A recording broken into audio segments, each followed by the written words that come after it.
Well, we are really looking forward to involving not only our panelists, but all of you in this conversation. So please be thinking your questions and comments that you want to make.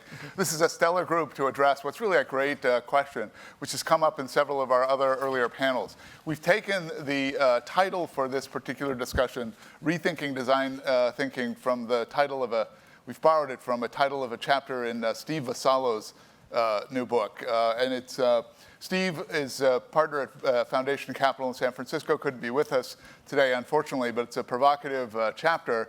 Steve is a diehard believer in the concept of design thinking. He's from IDEO, an alum of IDEO, and also the Stanford D School, and so really true blue in that sense. But in the chapter, he argues that it's gone too far, and he says perhaps we ought to have an 18-month moratorium on the word use of the word empathy by designers, which I thought was sort of interesting. So this idea of I want to start by just wondering what design thinking is and how to define it and how this term came about. And I wondered if maybe, Natasha, we might ask you to kind of address that a little bit, because since I gave a talk on design thinking, yeah, which stirred up a lot of interest. So first of all, I'm a designer myself. I like to call myself a graphic designer, which is still a kind of really old school term, Whereas, we had choice of calling ourselves something else, for example, experienced designer, so on and so forth. But, I still stick to this kind of classical term for many other reasons, which we can talk about.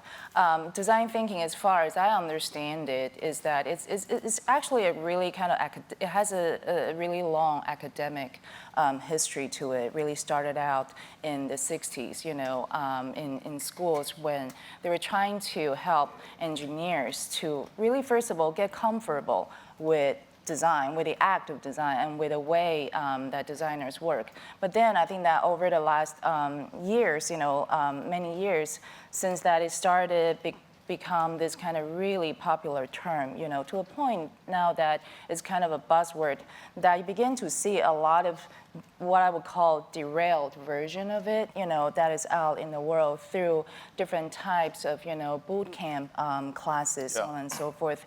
And I think that ultimately is trying to kind of promote the idea that anyone can design, which I think is something that we would like to really discuss here today, right? Whether that idea itself is viable at all, or it's just, pure dangerous. Mm-hmm. You mentioned this sort of presentation that you gave, I guess it was last year, is that right? Yeah. Which was very provocative and got a lot of commentary. But you mentioned a couple of things that sort of resonated with me. I mean, one was that if you Google the concept of design thinking, especially if you look for images of it, immediately you get surrounded by these templates of the 5 hexagons, right? Yeah. What are they? I guess these are sort of and codified. they're always hexagons. Yeah, why is it always the hexagon? Right, why? But so the hexagons codified by IDEO: empathize, define, ideate, prototype, test. And there also seems to be associated with it this notion that designers should be kind of quasi-anthropologists, that they should be going out and doing these kind of fieldwork studies. And it seems to involve lots of brainstorming sessions with Post-it notes. I don't know, beyond that, it's a little bit hard, though, to get your fingers on, what exactly it constitutes. And you had a complaint about it, that it was lacking in one. You wanted to add a hexagon to it, is that right? Well, I kind of want to dissolve the hexagons, first of all. I think that, I think that it's very dangerous to try to universalize any process, and claim it as the single solution. I think that itself is perhaps the deepest issue right now with the idea, or with a lot of promotion around design thinking.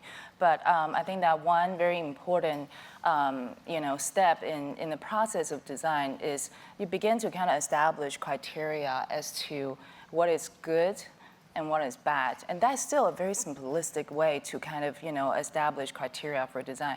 But I think that is really fundamentally that I see lacking, just in the kind of general dialogue around design thinking, is that we haven't been able to actually establish criteria for good and bad. And so therefore, design itself becomes a kind of thing to just get. And once you get that thing, you will be able to do a lot of even better things, right? And I think that belief itself needs to be questioned. Harry, we talked about this a little bit yesterday, but how do you respond to that? What you mentioned that you found actually the design thinking approach to be useful, and if it was not perfect, but it was still beneficial. Yeah, I think design thinking brings a lot of value to business, actually. But I respect your concerns, which I share too. Let me kind of step back a little bit and talk about why design thinking is playing such an important role in business today. As we discussed yesterday, customers have more choices, so companies have to step up and design better. In order to do that, they need to engage the entire organization. Just throwing in a design team is not enough. You need to engage your technology team, your marketing team, the rest of the organization. They speak different languages. And I think part of the great value of design thinking is it's a way of bridging and connecting the entire organization and getting the entire organization to focus on the needs and values of consumers, customers, citizens, colleagues in some cases. So it's a way of improving communication across the entire organization. What is design thinking? I will give you Harry West's version of what design thinking is. It is just very simply bringing the way of thinking of a designer to a broader set of problems. That to me is all that design thinking is. And we can describe the ways of thinking of a designer in simple buckets. First of all, designers tend to start off with a very open mind. We're comfortable going into a problem without knowing the answer.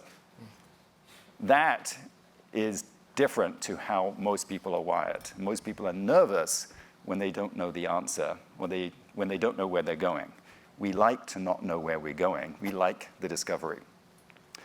Secondly, in order to find the answer, designers, we look to experts, we look to background knowledge, we like to be informed, but primarily we look to the consumer, the customer, the citizen, the colleague, if we're serving colleagues, for the answer. We go to people to uncover what it is they're looking for, and I think this is a crucial point, we then think about it. We think about what we learn from those people. And then, and this is kind of the classic designer skill, we then ideate and prototype and evaluate and iterate on that in a very rapid cycle, which again is something that designers are very comfortable with. We're used to the idea of trying an idea out, and then if it doesn't work, fixing it. Again, in most companies, that can be a little uncomfortable for people. And then finally, designers know they can't actually do anything by themselves, right? We can't. And we're driven to bring things to market. We don't just want to create an aspiration for the company. We want to help launch an idea. An aspiration without realization is just a hallucination. So we want to get those ideas out, so we are comfortable working with other people, with other skills, with other disciplines to bring an idea to market. And so those are kind of the four things that I think the ways of thinking of a designer add to how companies are trying to innovate today. So that's great. That's a very eloquent defense. I want to turn to Ernesto next, because Ernesto, you're right in the middle of this. You're working at a company that has really embraced the idea of design and that is adding very rapidly to its design capability. I was thrilled to be able to visit you in your studio that you're building out in New York, and to see how rapidly it's growing. You're grappling all the time with these questions. Where do you come down on this debate? I really believe that designers are the advocates for people. So there's, in a large corporation like Johnson & Johnson, we have a lot of really bright people in different silos, be it supply chain or marketing, IT. R&D, but we're the advocates for people. So we really understand what people need in their lives in terms of experiences and solutions. And I think we help bring it together in ways that the traditional mindset of those other disciplines don't normally do. So I think that's the value we bring. We have over 200 brands. We're global. And so we are being pulled in now. So when people ask, does design thinking as a term have value? I say yes, because we weren't necessarily invited before to come to the table and participate in these kind of cross-functional endeavors. So, Yeah. Yep. So to Natasha's point, though, about whether formally trained design, whether ordinary people can do similar things to what formally trained designers can do, you're kind of approaching this on both fronts, though, if I understand correctly. You're adding your formally trained design staff capabilities, and at the same time, you're trying to push the design thinking idea as far down the rest of the organization as you can, so that those people can work with your full-time formal designers. That's right? correct. I mean, there's a lot of skeptics, actually, about design. Do you get pushback and people say, Oh, yeah. I don't know, what is this? They're skeptical, and sometimes I think they're a little bit insecure, like, well, you're going to take some of this work away that I want to be in control of, versus we're at the same table with them, and we start earlier in the process versus waiting for a brief. We help create the briefs now. So that's very different. So that's the shift that's happening with our organization. I think every organization is on a different part of their journey. I think some of the groups here are maybe further along, but we're making huge traction, and I think right now the climate, the culture is open to it. Huh. Yep. That's fascinating. So, Gadi, let me come to you. You've discussed this question. We talked about it on the phone. We even sort of had a debate at Brainstorm Tech in Aspen about parts of this issue. You're in a kind of a different bit of the design world. I wonder if you could maybe help people to understand New Deal design and the kind of things that you work on, and where you see design thinking fitting into, or not, to the things that you do. So we are situated in the heart of the Silicon Valley, San Francisco area. We deal with digital technology all the time, both physical and digital. And there's always an issue of how any technology fit a strategy and fit, I would say, humanity. Mm-hmm. And we try to create architectures for these new things. I don't know how to call them. And in doing so, we combine the old craft of design with, business needs, social needs, and so on and so forth. And what I wanted to maybe reframe about design thinking, to me, there are three critical areas that need to be discussed. The first one is a very big word that is hardly mentioned, which is talent. Talent is absolutely critical. Mm-hmm. Nobody could, everybody went to some music class when they were 5 or 4 or 5, 6, whatever. It doesn't make them musicians. Yeah. And the interesting thing is that among musicians, there are certain grades, and it's immediate to anyone who has an ear who is a really good one and who is just a mediocre one. So I just want to put the talent as a big element there. The second element, there is actually in the panels in the last 2 days, there's some kind of a backhand compliment about designers. They have EQ. They are the soft and cuddly guys. They're hugging and loving and doving. I want to move beyond that. The stuff we do is actually core product architecture. It's innovation. It's really butting heads against engineers and against entrenched, technology mindsets. So it's very important to understand that design has the capacity to innovate, not only to be empathizing with people, but actually to innovate. And the third and the most important thing to me, and to some degree, this is the reason why New Deal Design is called New Deal Design. There's been a lot of discussion about value. What brings value? I want to change that. I want to add a little s, values.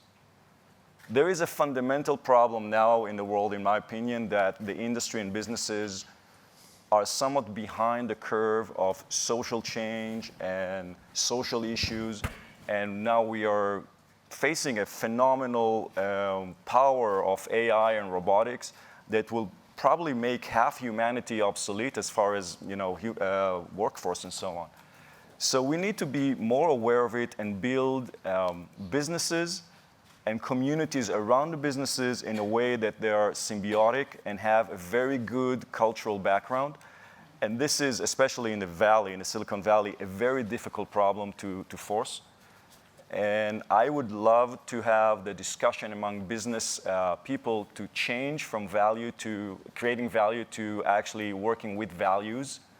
And that's something that designers should bring. And this is a role that every design student gets from day one. And I have the feeling that it's not happening in engineering or MBA schools. So there are a couple of really interesting ideas there. I want to take this first point about talent and unpack that a little bit, because a lot of the times in discussions about design, what I hear from people is that we're all heading towards this sort of convergence, that engineers need to become more like designers, that designers need to become more like engineers, that executives need to understand what designers do, and vice versa, and they all need to just kind of merge into this blobby, omni-talented kind of entity that is future man.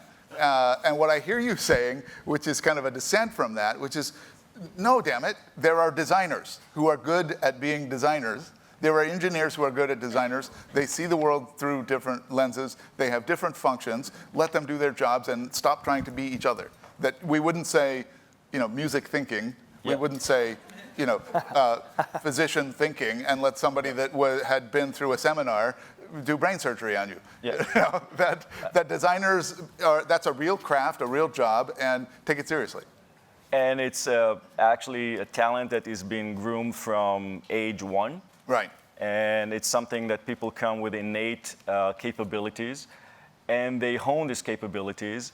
And the one thing I want to bring to this discussion is the importance of craft and the dialogue between the hand, the crafting hand, and the thinking mind, which is so essential to designers and is not so essential to other fields of creation. And a lot of mistakes and ambiguities of the hands are being reinterpreted by the mind in a creative and positive way. So that is something very unique, and it's very difficult to explain it. I just want to maybe finish that. Well, can anyone here imagine Mozart not playing piano? Could he create anything without actually the craft of actually playing? Yeah. So that is something that to me is missing a lot in the discussions, and I don't think a 6-week course in Stanford really will make you anywhere near a Mozart. And that's something to be said very clearly and succinctly and forcefully about that. Yeah, so that's really interesting. I'm going to, if we got Sasha, a hand mic, I'm going to try to step into the audience here and take, so there you are. So the analogy to Mozart and Beethoven is an interesting one that brings up this other question about talent, which is that, there are different types of talent. There's the kind of Beethoven, Mozart type talent, and then there's the kind of Salieri type talent. People who have been rigorously trained but perhaps aren't geniuses. They're very disciplined in their approach to the craft, but they don't have that innate talent that you're talking about. Is there room in design for both types, or are you taking this kind of hardcore position that we've all got to be Mozart? These sort of naturally, there are gifted people and people that are not gifted in terms of design. I would say Salieri probably had a lot of talent himself too. Pretty good himself. Pretty good himself, but maybe not rising up to that level. But again, I think music is a very good analogy because you need to be trained from very young age, and you hone this skill and you hone your ear, and there is a very clear standard of what is good and what is not. And this is what is missing in this discussion about design thinking and who could be designer, who cannot. Wow, great. This is a great start. All right, let's open it up to the floor. Justin, do you want to weigh in? I know you have some strong thoughts about this. Absolutely. I'd ask any design leader to ask this question of themselves and their organization honestly, which is, what do you get fired for not doing? Because most other disciplines in the organization have a very clear answer to that. And so when I think about design thinking as it pertains to creating impact, I come back to those measures. Can we use right? you maybe stand up a little bit so we can all see a you? developer, a developer gets fired if they ship something that crashes or has bugs, Yeah. right? And so they are not measured on the quality of the experience. And so I think until you change the measures that everybody in the organization is held to, design thinking's impact or potential impact will be muted at best. Huh. But, I mean, Ernesto, how does that kind of accountability work at a big company like J&J? Obviously, you're designing products that are absolutely, critical to people's well-being, all kinds of liabilities and issues there. If somebody, if you approve a bad design, your neck is on the line, isn't it? It depends on how severe I see. the impact is. But we don't look at design efforts as activity-based. We look at them as outcome-based. Yeah. And we have to have a very clear metric of what we're going to achieve in the year and by when. And so we are measured. That's the way we're. My point is that Yep. measure's different between you and your peers. And so if you're trying to get a group of people to all do a thing and the objective is a great outcome, right? Unless everybody's measured in the same way, right? The developer is going to make certain decisions because their bonus and their paycheck and their job is dependent on a different set of measures from yours, from the product manager, from the marketing person, right? And until everyone has a shared metric of like whether that's CSAT or NPS or whatever, right? I actually think that design thinking is a lot of talk and with not great outcomes. Anybody else? There's got to be another. Gene. All right, great. You could probably predict that. All right. Well, Gene well, Likas, well, yeah. I've got the mic. I'd like to tee up two questions for you to handle in any order you want. The first question is, are you really suggesting that people shouldn't be encouraged to learn to play music unless they could be Mozart? Let me just put that one out there first. Okay, there you go. And then the second is, if we look at the history of organizations, the one great certainty is that in implementing absolutely any new idea, whether it's total quality management, Six Sigma, Lean Startup, they will bastardize it on the way in. And I'm wondering what we would ever implement if we decided not to use things because people failed to implement them exactly as they were meant to be implemented. I guess the question there is, what is different about design thinking versus any other new change that we would implement in an organization that makes it so especially bad to implement it either in a mediocre or a half-baked way that we should not even try in the first place? So that's it. You can only learn to play music if you're going to be Mozart. And two, we should never implement anything new unless we can do it perfectly.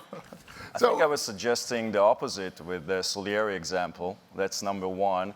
And again, if we're talking about the education system, I have a lot of things to say about it. But one of the biggest issues in America, at least, is this insatiable appetite for STEM, and STEM. I do know a lot of people my age that wish they played music or did their art rather than becoming, accountants or so on. So this is something very strong that you say, and I would actually argue that we should give kids a chance to be what they are innately capable of. And in the way, I would say that in the next 20, 30 years, when we'll have half the workforce being fired for not being robotic enough, it will be very good for kids to know what they're really good at, whether it's soccer or playing the piano or actually painting. And it will be, that's my opinion on that. So I think everyone who has the talent probably would have had a chance to do it. And that's on one end. And the other element, as far as corporate bureaucracy, I think we are getting into some level of a crisis. I've heard of so many theories how to run large corporations. And my only question in React is, should corporations be that large? Maybe they shouldn't. So this larger point, though, that training somebody in design thinking may not necessarily make them a designer, but it's helpful for designers, is what I understand Gene to be saying. I mean, just in the way that pushing music education more broadly. I mean, I may not be a musician, But maybe if I took some training in music and I took piano for a year or something like that, I may never play professionally, but I may gain a better appreciation of music theory, how music works, and the next time I hear Mozart on the radio, I would have a deeper understanding of how talented Mozart and Beethoven actually are. Harry, you look like you had a yeah, just two quick points to respond to two questions. All right. First of all, I think that there's a false opposition being set up in this room, okay? It's not a choice of design versus design thinking. These are two different ideas, okay? We should have design thinking in organizations because it helps organizations to communicate better and to understand the customer better, okay? It builds empathy. I'll use the E word, okay? It's a good thing, but we should not be confused and think that design thinking is design, okay? It's not. It's a separate idea. Design differs from design thinking in two fundamental ways. Design has design, okay? Which requires designers who are skilled, talented, trained over many, many years.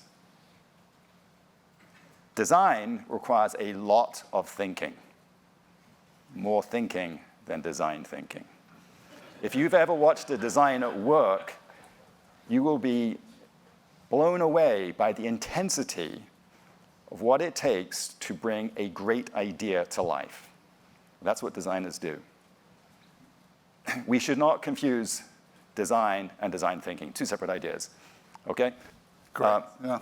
Second point to you, Justin, I got to get back to you on this one, okay?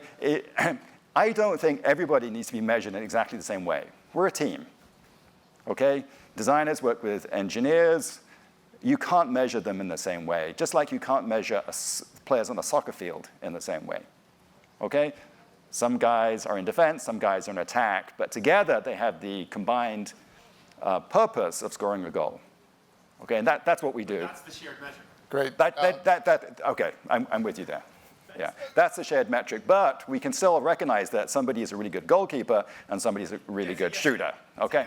Yeah. It needs to be the thing that aligns them all. Okay, agreed. So that's a great point. I want to come back to that, but let's hear from Maria first. So you got your mic on? Yeah. Hello? Yeah. Okay. People, can't we all get along? Yeah. You know, what I'm seeing is we're really trying to define. Design is such a broad term. Yep. It's like innovation. Very, very hard to to define, and it's really based on contextualizing putting it in context depending on what you're trying to achieve. So completely agree with you about design thinking, all these things. First of all, I just hate the term design thinking. It's just overused. It has become a word like innovation where it loses its impact and meaning. And so I just kind of wanted to, put that out there that it's a very gray area and there's no right and wrong. We're very passionate. And I just want everybody to there's no winners and losers here. That this is a gray area. It's hard to put definition around. And when you think about design, it's in the context of what you're doing. So I just kind of wanted to put us back in perspective that we shouldn't be on opposite ends here, like you said, Harry. It depends. You have to really look at it in context of what you're talking about. And in order to create great products that have great value, we have to relentlessly focus on the customer, the person. So you can call it whatever you want to call it. But the fact that we can all rally around a common cause, which is actually improving people's lives, and all of us can look at the problem from the different perspectives that we're coming to create great products together, at the end of the day, that is the ultimate goal. So I just want us to stop fighting about how we define design. I don't think we're quite done fighting yet. Okay, onward. I think there's a little more we can fight. I'm just curious. I know there are here with us some other staunch defenders of this idea of design thinking and its value. Does anyone else want to sort of step up and offer some insights? Charles, do you want to weigh in? All right, go ahead. Yeah, actually, I'm Iñaki from, used to work at Fjord, running the team here in Asia. Now I'm with EY. And everything that you said makes sense. You know, starting with the fact that, I mean, design thinking is a brand that is helping us to do our work, but also the importance of recognizing the talent that designers have and the craft that they bring. But one thing that I have noticed that helped us also quite a lot, but it's also helping us also to understand the difference between designers that are practitioners and those that we are bringing in through design thinking, is something that you brought up that I think is extremely important, which is designers share values. And those values are sometimes different from the values that you find in large organizations, and the values that people that are studying MBAs or driven by financial motivations, career motivations, designers don't necessarily share those values. So one of the challenges that I see is how you can actually put these two groups of people that share very different values to work towards something that is a common goal, like you mentioned before. And to the point that now we're starting to think that, I mean, there is maybe a role for designers in helping others to design new values, design values that could actually help to move together when you don't share the same ones and reach those objectives, not just in the corporate world, but also when you try to expand beyond the corporate world. What do you think about that? You had, Agnes, do we have a comment here? Yeah, go ahead. Yes, hi, Agnes from Design Singapore Council. I'm going to irritate everybody here by introducing a new term. And that's what I think is actually the crux of what we're trying to get to. It's design being. Because I think that design thinking has become too associated with a process. And I think the danger is when you think that you've stepped through the series of 5 steps and the outcome by itself is great. And we know it's not. We've seen a lot of very raw teams just go through that, and at the end of the outcome is just, yuck, what is this? We're never going to put that to market. But design being is, for me, a set of reflexes that I think is useful for any organization to have. And it's everything that the panel has said in terms of those reflexes. And those reflexes don't just take you going through a boot camp for 4 days to build, but it's about practicing again and again in an actual professional context. And I think that's why we need different levels and different levels of awareness of this design being in an organization. And Harry used a soccer analogy. I really like that because I think for a soccer game to work, you do need fans who understand the rules in order to cheer the players on so they can scream foul or offside, whatever that means. But just going through and understanding the rules doesn't make you a professional player. And that's where the designers really come in. But you also need coaches and mentors on the side. And for me, that is really the CEO advocate who understands and appreciates the power of design enough to be able to get that whole game going. That's a great comment. And I love the comment about the sort of soccer analogy, and to sort of push that further, not only do you need different, you need players and you need fans and coaches, you also, as we said, you need different types of players. And that's really been one of the things that we've tried to accomplish here at Brainstorm Design, is to try to bring all categories of different players, the goalkeepers and the defenders and whatever, all together to get everybody talking about the different things that they do to help everybody understand each other. I don't know if we're achieving that here in this discussion, but hopefully we're making a little bit of progress. Anybody else that's got a comment? There must be. Did I see a hand go up here? Yeah. Great. Let's take this one first, and we'll come back. Tell us your name and your affiliation. Hi, my name's Navyug, a company called QAI. I'd like to defend design thinking. And the idea I'd just like to put for comment and criticism is, aren't we all designers at some level? And I allude also to Dave and Bill's course at Stanford about designing your life. Yeah. Don't we design our life? Don't we, at some level, design careers? As a software architect, am I not also a designer designing something? Now, what design thinking is doing to me and to each one of us who would choose to explore it is saying that there is a designerly way of approaching a problem. And I don't have to be a master craftsman. I just have to be a person who would approach it, and Harry alluded to those qualities or attributes, and I think that's very beneficial. And I would approach it to frame or reframe my own situation, which I am designing in whichever context it is.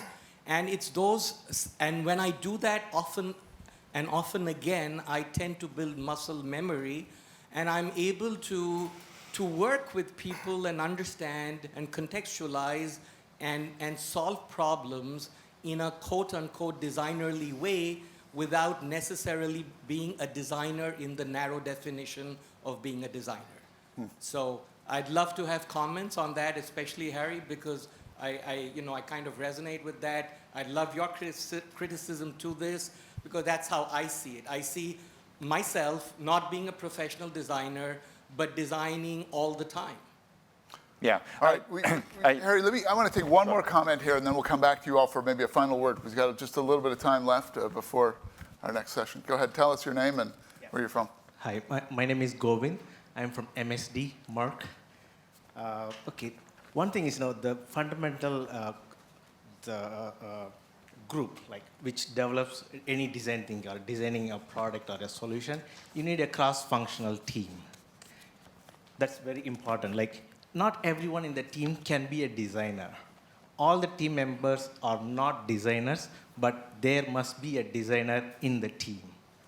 So that's a very important combination. You need to have a successful output or anything get out of it. Not everyone can be a virtuoso, can be an expert in design. Like, we can be designer of our own. Like, I can tell my 3-year-old daughter, wow, what a picture you draw. Like, I can't tell her as an expert. Maybe again, the next point is, like, you have to be passionate. Your design comes from passion. Like, you keep trying and keep holding to your passion to get things right. So the cross-functional team, everyone having the design thinking mindset. Everyone in the team should have the same mindset, design thinking mindset. Then another one is like the designer in the design thinking team. This is the combination for a successful, output, what you are trying to achieve. That's great. Thank you. Any of our panelists, maybe, I'm going to ask Natasha. You got any sort of final thoughts here on whether we've generated more heat than light, or there are some things? Well, this is really interesting because I feel like we're sort of at this, what I would now call post-design thinking phase, because it seems that we're kind of moving on and kind of moving beyond the kind of simplistic understanding about design thinking versus design, and thanks to Harry for the very illuminating thought. So I think that, the really question is, I think that the entire kind of strategy around understanding design and design criticism is something that we really need to work on. That's sort of my, kind of my takeaway from this conversation, because I think that we can no longer dwell on this kind of very simple dichotomy, here's design thinking, here's design, and they're incompatible, right? I think that we kind of need to move beyond that. I don't see that, through the history of, design education, we have a kind of good strategy to deal with that, and so that's something that we need to work on. The kind of discussion that we heard from Alice earlier about what is bad design, it's really valuable, actually, to help establish those standards. Well, we've only scratched the surface, really, on what's a very fascinating and important topic that clearly a lot of people are passionate about. I would just conclude by saying, I was speaking earlier to Sarah Stein-Greenberg, and she pointed this out, and I really agree with her, that all of us are in this room share a great interest in design, and so in many ways, although we're passionately, on different ends of this question, we're all kind of united in our understanding of the value of design and figuring out ways to spread its power more deeply into society. And so, probably on this issue, what divides us is much smaller than what actually unites us. So, I want to thank our panelists again for sharing their perspectives.